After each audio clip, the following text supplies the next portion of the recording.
Hello student, physics time के YouTube channel पर आप सबका स्वागत है। हम लोग क्लास 10th का जो फिज़िक्स कर रहे हैं और चैप्टर का नाम है वर्क पावर एंड एनर्जी। और उस वर्क पावर एंड एनर्जी के पार्ट सी में हम आज करने वाले हैं application of principle of conservation of energy to a simple pendulum. ये करने वाले हैं। ये एक बेस्ट एग्जांपल है application of the principle of conservation of energy का। सिंपल पेंडुलम क्या होता है तो आपको बता दें। सिंपल पेंडुलम क्या होता है, एक रिजिड सपोर्ट होता है। ये रिजिड सपोर्ट होता है, इसको क्या बोलते हैं, रिजिड सपोर्ट। इस रिजिड सपोर्ट में यहाँ एक हुक या क्लैंप की मदद से हम क्या करते हैं कि एक थ्रेड बांध देते हैं। थ्रेड का एक एंड यहाँ बांध देते हैं और दूसरे फ्री एंड पर ये मान लो दूसरा फ्री एंड है, या मैं यहाँ पर ये दूसरा फ्री एंड जो है इस पर एक हैवी बॉब को सस्पेंड कर देता हूँ। याद रहे कि ये मैंने हैवी बॉब बोला है, ठीक है। बॉब का मास सपोज कर लो कि स्मॉल m है। अच्छा, मैं यहीं पर लिख देता हूँ स्मॉल m है, मास स्मॉल m है। तो आप देखोगे कि अगर इसका मास स्मॉल m है तो यहाँ पर देखोगे कि इसका जो ग्रेविटी का फोर्स लग रहा है, ग्रेविटी का जो फोर्स लग रहा है वो ग्रेविटी का फोर्स क्या होगा इसके, वो mg होगा। क्या होगा, mg होगा। और इधर क्या होगा, टेंशन होगा। और टेंशन mg के बराबर है और कोई फोर्स नहीं लग रहा है, तो यहाँ पर इस सिचुएशन को हम इक्विलिब्रियम कंडीशन बोलेंगे। Equilibrium position. और याद रहे कि इक्विलिब्रियम पोजीशन को ही हम मेन पोजीशन भी बोलते हैं। और इस पोजीशन में इस पर नेट फोर्स 0 है तो देयर आर नो मूवमेंट। इस सिचुएशन को मैं मान लेता हूँ कि ये सिचुएशन A है और ये सिचुएशन अगर A है तो इस सिचुएशन से इसको थोड़ा सा डिस्प्लेस्ड कर दो। और ये इस पूरे बनावट को, इस अरेंजमेंट को हम सिंपल पेंडुलम बोलते हैं। इसी अरेंजमेंट को सिंपल पेंडुलम बोलते हैं।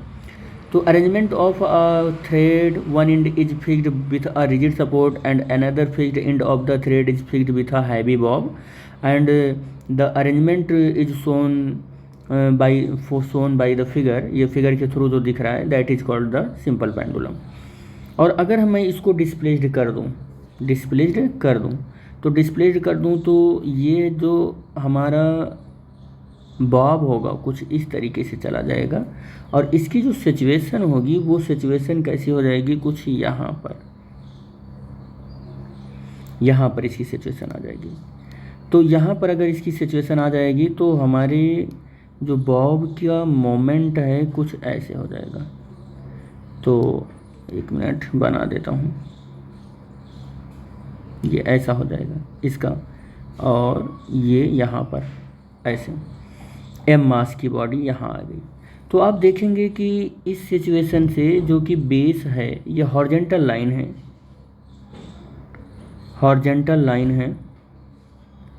इस हॉरिजॉन्टल और इस पॉइंट को जहाँ तक ऐसे ये ऑक्सीलेट करते करते यहाँ आ गया, इस पॉइंट को हम बोलेंगे एक्सट्रीम पॉइंट या एक्सट्रीम पोजीशन बोलेंगे इसको। इस एक्सट्रीम पोजीशन पर धीरे धीरे अगर यहाँ हम हाइट की बात करें, इस बेस हॉरिजॉन्टल लाइन से हाइट की बात करें तो यहाँ पर 0 होगा। लेकिन यहाँ पर अगर हम बात करें तो देखेंगे कि हम कुछ हाइट यहाँ पर गेन कर चुके हैं और वो हाइट स्मॉल h है। तो अगर यहाँ पर वो हाइट स्मॉल h है तो इससे एसोसिएटेड जो एनर्जी बनेगी इसके पास, वो एनर्जी कितनी बनेगी, U is equal to mgh। और ये एनर्जी है पोटेंशियल एनर्जी के टर्म में, और ये जब ऊपर ऐसे जा रहा है तो पोटेंशियल एनर्जी इंक्रीज हो रही है। पोटेंशियल एनर्जी क्या हो रही है, इंक्रीज हो रही है। और जब ऐसे जा रही है पोटेंशियल एनर्जी इंक्रीज हो रही है, यानी कि हाइट इंक्रीज हो रही है। क्या इंक्रीज हो रहा है, हाइट इंक्रीज हो रहा है। तो पोटेंशियल एनर्जी इंक्रीज हो रही है। और ये एक्सट्रीम पॉइंट पर पोटेंशियल एनर्जी इंक्रीज होती है और यहाँ कुछ मोमेंटरली या कुछ मोमेंट के लिए ये बॉडी रुकती है, तो वेलोसिटी इसकी यहाँ पर जीरो है। वेलोसिटी जीरो होना क्या बताता है कि kinetic energy is the function of velocity, जिससे इसकी काइनेटिक एनर्जी जीरो हो जाती है। एक्सट्रीम पॉइंट की बात कर रहा हूँ ये सब मैं। अब आपको पता होना चाहिए कि आपकी जो ये एनर्जी है ये टोटल मैकेनिकल एनर्जी है, टोटल मैकेनिकल एनर्जी है। ये total mechanical energy E is equal to क्या होता है, K प्लस यू। अब आप देखें कि काइनेटिक एनर्जी तो जीरो हो गई है, पोटेंशियल एनर्जी ही बचा हुआ है। इसका मतलब क्या हुआ कि टोटल एनर्जी केवल और केवल पोटेंशियल एनर्जी के फॉर्म में है, और ये पोटेंशियल एनर्जी कितना है, mgh है। कितना है पोटेंशियल एनर्जी, ये mgh है। तो आपने देखा कि टोटल जो एनर्जी है, टोटल एनर्जी है मैकेनिकल की, वो केवल और केवल mgh के फॉर्म में है, ठीक है, एक्सट्रीम पोजीशन पर। अब बॉडी ये लौट कर भी तो आएगी, तो जब लौट कर आएगी तो कैसे लौट कर आएगी, अब ऐसे लौट कर आएगी। अब अगर ऐसे लौट कर आएगी, इस सिचुएशन में क्या होगा, तो इस सिचुएशन में अब हाइट हमारी डिक्रीज होगी, हाइट डिक्रीज होगी। इसका मतलब पोटेंशियल एनर्जी हमारी डिक्रीज होगी। अब पोटेंशियल एनर्जी क्या होगी, डिक्रीज होगी। अब पोटेंशियल एनर्जी डिक्रीज होने से क्या होगा कि लगातार पोटेंशियल एनर्जी घटेगा तो क्या होगा, काइनेटिक एनर्जी इंक्रीज होगी। लगातार काइनेटिक एनर्जी क्या होगी, इंक्रीज होगी। और लगातार काइनेटिक एनर्जी इंक्रीज होगी तो यहाँ पर अब देखेंगे कि आते वक्त, लौटते वक्त पोटेंशियल एनर्जी लगातार कम होने की वजह से जो मैकेनिकल एनर्जी है, मैकेनिकल एनर्जी काइनेटिक के टर्म में चेंज होगा। लेकिन यहाँ पर आने पर फिर h क्या हो जाएगा, जीरो हो जाएगा, और वेलोसिटी यहाँ पर क्या हो जाएगी, मैक्स हो जाएगी। अब वेलोसिटी मैक्स हो जाएगी तो काइनेटिक एनर्जी कितना हो जाएगा, हाफ mv², और जो कैसा रहेगा, मैक्स रहेगा। और याद रहे कि इस वाले केस में u मैक्स होता है, काइनेटिक एनर्जी जीरो होती है। अब यहाँ पर जो होगा वो टोटल एनर्जी अगर आप निकालेंगे तो kinetic energy plus potential energy के सम होता है, और यहाँ h के जीरो होने से पोटेंशियल एनर्जी जीरो हो गई है, और इसी कंडीशन में ये एनर्जी मिनिमम हो गई है, पोटेंशियल एनर्जी मिनिमम हो गई है, पोटेंशियल एनर्जी मिनिमम हो गई है।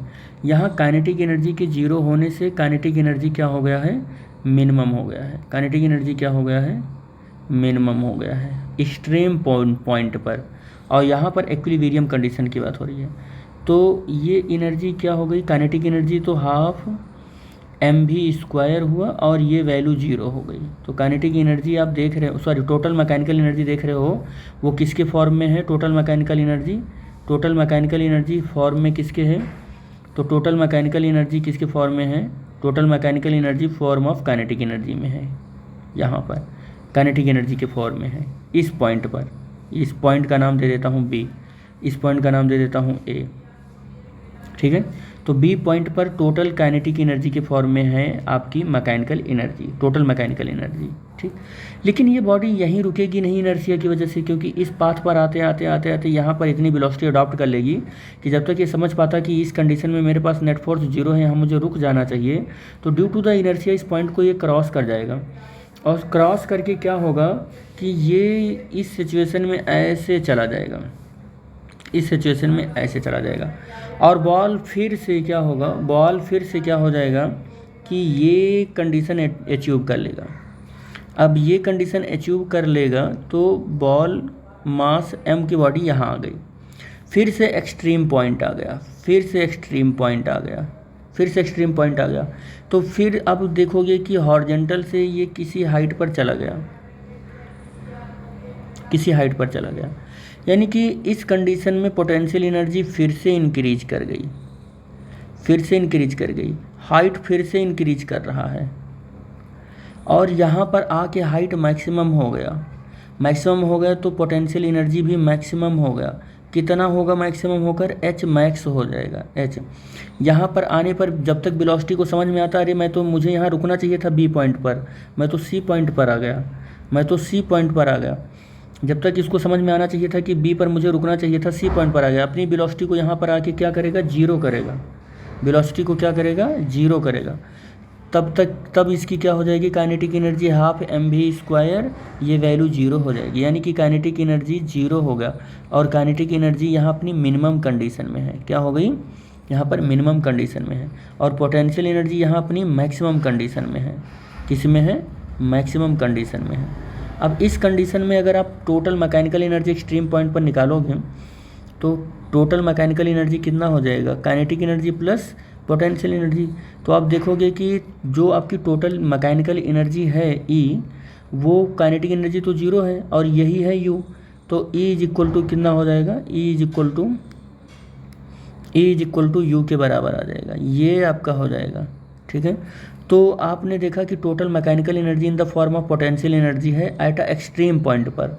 दोनों केस में आपने देख लिया, दोनों केस में आप देख लें, चाहे आप पॉइंट A की बात करें, चाहे पॉइंट A की बात करें और चाहे पॉइंट आप C की बात करें, दोनों पॉइंट पर आप देख रहे हैं कि टोटल एनर्जी जो है वो किसके फॉर्म में है, पोटेंशियल एनर्जी के फॉर्म में है, टोटल एनर्जी पोटेंशियल एनर्जी के फॉर्म में है एक्सट्रीम पॉइंट पर, और काइनेटिक एनर्जी जीरो ही है, काइनेटिक एनर्जी जीरो ही है।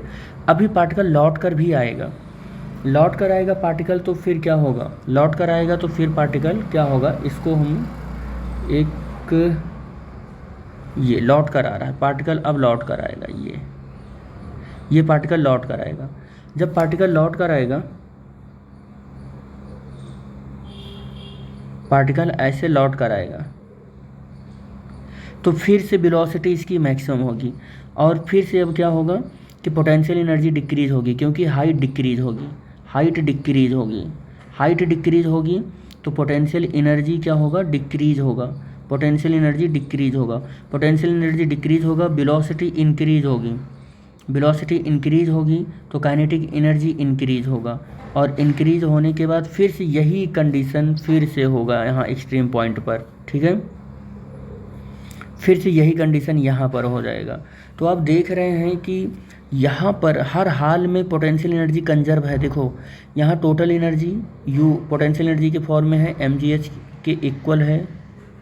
यहाँ पर आप देख रहे हैं टोटल एनर्जी mgh के इक्वल है एक्सट्रीम पॉइंट A पर। B पॉइंट पर भी आप देख रहे हैं कि टोटल एनर्जी EK है, और अगर आप K को सॉल्व करेंगे तो टोटल पोटेंशियल एनर्जी mgh के फॉर्म में कन्वर्ट हो गया है, तो यहाँ भी वही मिलने वाला है, टोटल एनर्जी mgh ही मिलने वाला है। तो पूरे पाथ में आप देख रहे हैं कि ऑक्सीलेटिंग पेंडुलम जो है, ये जो पेंडुलम अपनी ऑक्सीलेशन कर रहा है, इसके हर एक पॉइंट पर टोटल मैकेनिकल एनर्जी mgh यह कांस्टेंट ही है। तो बेस्ट कह सकते हैं आप, इसका वेरिफिकेशन आप दे सकते हैं कि यहाँ पर ये पूरा है। लेकिन ये सब कब है, याद रखना, ये सब है कब, तो प्रिकॉशन भी याद रखना कि कब है, कि where there is no force of friction due to the air. ये मैं आपको लिख भी देता हूँ, ये कब है, वहाँ है जहाँ where there is no force of